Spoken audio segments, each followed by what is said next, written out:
Shannon, today let's talk about credit freezes. Ooh, credit freezes. Ooh, That's a fun topic. What does that mean?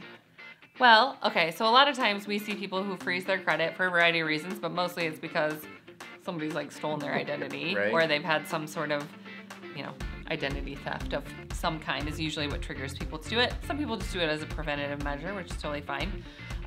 But when you're thinking about getting a mortgage, credit freezes can kind of slow you down a minute.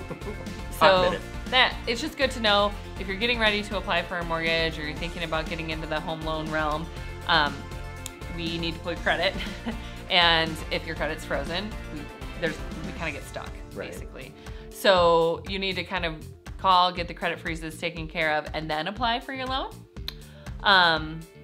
Or apply, but just know we can't do a whole lot. Yeah. So it's a good thing to take care of. But another thing we run into is people unfreeze their credit. Cool, we pull it, we're good.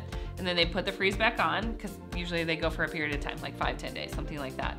We do have to do what's called a refresh credit pull at the end, usually within 10 days of your closing, to make sure you have not obtained new debt.